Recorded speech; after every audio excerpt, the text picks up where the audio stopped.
নমস্কাৰ ছাত্ৰ ছাত্ৰীসকল, ইউকেএম ষ্টাডিলৈ তোমালোকক স্বাগতম জনাইছো। আজি আৰু এটা নতুন ভিডিঅ' লৈ তোমালোকৰ আগলৈ আহিছো। আজিৰ এই ভিডিঅ'টো তোমালোকৰ কাৰণে সংস্কৃতৰ কিছু অনুবাদ লৈ আহিছো। এই অনুবাদখিনি তোমালোকে যদি পঢ়া আৰু শিকা তেনেহ'লে নিশ্চয় যিকোনো অনুবাদ আহিলে তোমালোকে পাৰি যাবা। মোৰ বিশ্বাস এইখিনিৰ পৰা যদি পৰীক্ষাত 5টা অনুবাদ কৰিব দিয়ে তেনেহ'লে তোমালোকে 4টা হ'লেও ইয়াৰ পৰা পাৰি যাবা, যদি এইখিনি তোমালোকে ভালদৰে পঢ়া আৰু শিকা। তো আজিৰ এই ভিডিঅ'টো পঞ্চম আৰু ষষ্ঠ, সপ্তম, অষ্টম এই সকলোখিনি ক্লাছৰ কাৰণেই প্ৰয়োজন হ'ব। বলা আজিৰ এই ভিডিঅ'টো আমি আৰম্ভ কৰোঁ। তো এক নম্বৰত মই লিখিছোঁ, মই সপ্তম মান বা ষষ্ঠ বা পঞ্চম যোনকেইটা ক্লাছ আহে, যিকোনো ক্লাছ আহিলে তোমালোকে ক্লাছটো খালি সলাই দিলেই হৈ যাব। মই সপ্তম মান শ্ৰেণীত পঢ়োঁ। অহম সপ্তম কক্ষায়াং পঠামি। অহমৰ লগত তোমালোকে এইটো ভালকে মনত ৰাখিবা, বেছিভাগে এইটো খেলিমেলি কৰে, মিৰ ঠাইত তি লগাই দিয়ে। অহমৰ লগত সদায় মি হ'ব। 2 নম্বৰত আছে আমি সপ্তম মান শ্ৰেণীত পঢ়োঁ। যদি আমি বহুবচন যদি থাকে তোমালোকে কি কৰিব লাগিব, বহুবচনৰ ৰূপ দিব লাগিব। অৰ্থাৎ আমি হ'ল বয়ং, বয়ং সপ্তম কক্ষায়াং, বয়ঙৰ লগত সেইটো মিৰ ঠাইত মি বস মস, অৰ্থাৎ পঠা মহ, বহুবচনত পঠা মহ হ'ব। বয়ং সপ্তম কক্ষায়াং পঠা মহ। 3 নম্বৰত আছে তেওঁ সপ্তম মান শ্ৰেণীত পঢ়ে। যদি তেওঁ হয় থাৰ্ড পাৰ্চন, এইটো সব সপ্তম কক্ষায়াং পঠ তি হৈ যাব। এইটো উত্তম পুৰুষৰ ৰূপ হৈ যাব। উত্তম নহয়, প্ৰথম পুৰুষৰ। প্ৰথম পুৰুষ হ'ল সংস্কৃতৰ থাৰ্ড পাৰ্চন হ'ল প্ৰথম পুৰুষ, মধ্যম পুৰুষ হ'ল ছেকেণ্ড পাৰ্চন আৰু উত্তম পুৰুষ হ'ল ফাৰ্ষ্ট পাৰ্চন।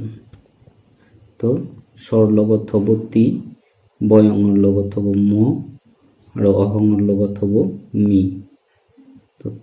সপ্তম কক্ষায়াং পঠতি। 4 নম্বৰত আছে তুমি কোন শ্ৰেণীত পঢ়া। তং কস্যাং কক্ষায়াং পঠসি। তুমিৰ লগত সি হ'ব, শীতস্থৰ। আমি ষষ্ঠ শ্ৰেণীৰ ছাত্ৰ বা ছাত্ৰী। বয়ং ষষ্ঠ কক্ষায়াং ছাত্ৰ। মই পঞ্চম শ্ৰেণীৰ ছাত্ৰ। অহং পঞ্চম কক্ষায়াং ছাত্ৰ। তুমি কি কৰিছা। তং কিং কৰসি। তং এইটো মধ্যম পুৰুষ, মধ্যম পুৰুষত সি হ'ব, তং কিং কৰসি। মই এতিয়া পঢ়ি আছো। অহং অধুনা পঠামি। অহঙৰ লগত মি হয়, আগতেও কৈছো। তেওঁ ফুটবল খেলি আছে। ফুটবলক কি কয়, কন্দুকম। স কন্দুকম ক্ৰীড়তি। তাই গান গাইছে। সা গীতম গায়তি। তোমালোকে ইমান টান নাহে, অলপ সহজে আহিব। যিবিলাক তোমালোকে এইখিনি চালে এইখিনিৰ পৰা ডাইৰেক্ট কমন নপৰিলেও তোমালোকে ইয়াৰ পৰা বনাই লিখি দিব পাৰিবা। তাৰপিছতো ল'ৰাবিলাকে পথাৰত খেলিছে। ল'ৰাবিলাকে এইটো বহুবচন আছে, গতিকে বালকাহা ক্ৰীড়াংগনে, পথাৰত মানে ক্ৰীড়াংগনে, ক্ৰীড়ন্তি ইয়াত বহুবচনৰ ৰূপ দিব লাগিব। ক্ৰীড়তি নহ'ব, বালকাহা যিহেতু বহুবচন আছে, ক্ৰীড়তিটো ক্ৰীড়ন্তি হৈ যাব। ৰামে চিঠি লিখিছে। ৰামহ পত্ৰং লিখতি। ইয়াত যিহেতু একবচন আছে গতিকে তি হৈছে। সীতাই নৃত্য কৰিছে। সীতা নৃত্যং কৰতি। তুমি ক'ত বাস কৰা। তম পুত্ৰ বসসি। মই গুৱাহাটী নগৰত বাস কৰি। অহং গুৱাহাটী নগৰে বাসং কৰোমি। তোমাৰ ঘৰ ক'ত? তব গৃহং কুত্ৰ অস্তি। মোৰ ঘৰ গাঁৱত। মম গৃহ গ্ৰামে অস্মি। মম আছে, ইয়াত অস্মি হৈ যাব। তোমাৰ নাম কি? তব নাম কিম। মোৰ নাম ৰমেন। মম নাম ৰমেনঃ। তোমাৰ দেউতাকৰ নাম কি? কিং তব পিতু নাম। মোৰ দেউতাকৰ নাম ৰাম। মম পিতু নাম ৰামঃ। তোমাৰ দেউতাই কি কৰে? তব পিতা কিং কৰতি। মই সদায় বিদ্যালয়লৈ যাওঁ। এইটো যায় হৈ আছে, যাওঁ হ'ব। অহং সৰ্বদা বিদ্যালয়ং গচ্ছামি। এইটো ফুট দিব লাগিব, বিদ্যালয়ং হ'ব। গোলাপ ফুল কেনেকুৱা? গোলাপঃ পুষ্পং কীদৃশং ভৱতি। গোলাপ ফুল কেনেকুৱা? গোলাপ ফুল বৰ সুন্দৰ। গোলাপঃ পুষ্পং অতীব সুন্দৰং অস্তি। ছোৱালীজনীয়ে গীত গাইছে। ছোৱালী বালিকা গীতং গায়তি। ল'ৰাবোৰে কলমেৰে লিখিছে। বালকাঃ অঙ্কন্যং। এইটো ভুল হ'ল অলপ। অঙ্কনী মানে হ'ল কাঠ পেঞ্চিল। ইয়াৰ কলমেৰে যিহেতু আছে, এইটো হ'ব লেখন্যং। বালকাঃ লেখন্যং লিখন্তি। যিহেতু ল'ৰাবোৰে আছে, বালকাঃ লেখন্যং লিখন্তি হ'ব। আমি সকলোৱে ভাৰতীয়। বয়ং সৰ্বে ভাৰতীয়াঃ। ছোৱালীজনীয়ে নাচি আছে। বালিকাঃ নৃত্যং কৰতি। মই সংস্কৃত ভাষা পঢ়ি আছো। অহং সংস্কৃত ভাষাং পঠামি। এইখন মোৰ বিদ্যালয়। ইদং মম বিদ্যালয়ঃ। তাই এজনী গায়িকা।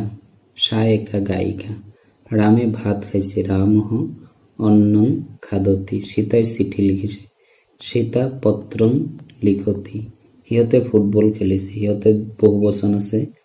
তে কন্দুকং ক্ৰীডন্তি। আমাৰ দেশখনৰ নাম ভাৰতবৰ্ষ। আমাৰ মানে হ'ল অস্মাকম। অস্মাকম দেশস্য নাম ভাৰতবৰ্ষঃ। মোৰ নাম ৰমেন। মম নাম ৰমেনঃ। আমি কিতাপ পঢ়ো। বয়ং পুস্তকং পঠামঃ। তাই মন্দিৰলৈ গৈছে। সা মন্দিৰং গচ্ছতি। তেওঁলোক বজাৰলৈ গৈছে। তে আপনং গচ্ছন্তি। ৰাম দোকানলৈ গৈছে। ৰামঃ বিপণিং গচ্ছতি। খেতিয়কজন গাঁৱৰ পৰা আহিছে। কৃষকঃ গ্ৰামাৎ আগচ্ছতি। আৰু এটা তোমালোকে ইয়াত ৰৈ গৈছে, এইটো পঢ়ি থবা যে গছৰ পৰা পাত সৰিছে। বৃক্ষাত পত্ৰং পততি। বা গছৰ পৰা ফল সৰিছে হ'লে বৃক্ষাত ফলং পততি হ'ব। আৰু যদি দিয়ে ফলবোৰ, তেতিয়া হ'ব ফলানি পতন্তি। এইজন খেতিয়ক। এষঃ কৃষকঃ। এইজনী ৰাধা। এষা ৰাধা। এইটো কি? এইটো ফল। এতৎ কিম? এতৎ ফলম। এইবিলাক তোমালোকৰ ক্লাছ 7 কিতাপত আছে। হ'লেও এইখিনি মই দি দিছোঁ যাতে তোমালোকৰ মনত থাকে। এইবোৰ কি? এইবোৰ ফুল। এটানি কিম? এটানি পুষ্পানি বহু বচন হ'লে এটানি হয়। এইসকল কোন? এইসকল ছোৱালী। এটা কাঁ? এটা বালাহা। এই কিতাপখন মোৰ। এতৎ মম পুস্তকম। তেওঁৰ এটা কলম আছে। তস্য একঃ লেখনী অস্তি। অঙ্কনী মানে হ'ল কাঠ পেঞ্চিল। তোমালোকে মনত ৰাখিবা। আৰু ঘড়ী। ঘড়ী মানে হ'ল ঘটিকা। আচাৰ্যই কি কৰিছে? আচাৰ্য কিং কৰতি। মোৰ দুখন কিতাপ আছে। মম দৌ পুস্তকৌ স্ত অস্তি স্ত সন্তি। স্তটো হ'ল দ্বিবচন। যেহেতু দুখন দিছে সেইকাৰণে দ্বিবচনত হ'ব। মম দৌ পুস্তকৌ স্ত। মৰাচাৰয়ে নৃত্য কৰিছে। ময়ূৰঃ নৃত্যং কৰতি। আকাশত মেঘবোৰ আছে, আকাশে মেঘাহা সন্তি। যেনেকৈ ৰামে পঢ়ে তেনেকৈ ৰাধাই পঢ়ে। যথা ৰামহ পঠতি তথা ৰাধা পঠতি। যদি দিয়ে যে যেনেকৈ ৰামে পঢ়ে তেনেকৈ ৰাধাই নপঢ়ে, যদি নপঢ়ে দিয়ে তেতিয়া হ'ব যথা ৰাম পঠতি তথা ৰাধা নপঠতি। ন এটা লগাব লাগিব, তেতিয়া হৈ যাব। যেতিয়া সূৰ্যোদয় হয় তেতিয়া পদুম ফুলবোৰ ফুলে। যদা সূৰ্যোদয় ভৱতি তদা কমলানি বিকশন্তি। পদুম ফুলবোৰ যিহেতু আছে বহু বচনত হ'ব, আৰু যদি দিয়ে তেতিয়া পদুম ফুল ফুলে তেতিয়া হ'ব তদা কমলহ বিকশতি, কমলানি নহ'ব। আজি বুধবাৰ, অদ্য বুধবাসৰঃ। অহাকালি বৃহস্পতিবাৰ, সহ গুৰুবাসৰঃ। যোৱাকালি মঙ্গলবাৰ, জ্যহ মঙ্গলবাসৰঃ। য মানে যোৱাকালি, স মানে হ'ল অহাকালি, অদ্য মানে হ'ল আজি। ইয়াত এটা কলম আছে। অত্র একম লেখনীমস্তি। তাত এখন কিতাপ আছে। তত্র একম পুস্তকমস্তি। ইয়াত তাত এনেকে দি আহিব পাৰে। এতিয়া 10:30 বাজিছে। অধুনা সাৰ্ধদশবাদনম। 10:30 মানে হ'ল সাৰ্ধদশবাদনম।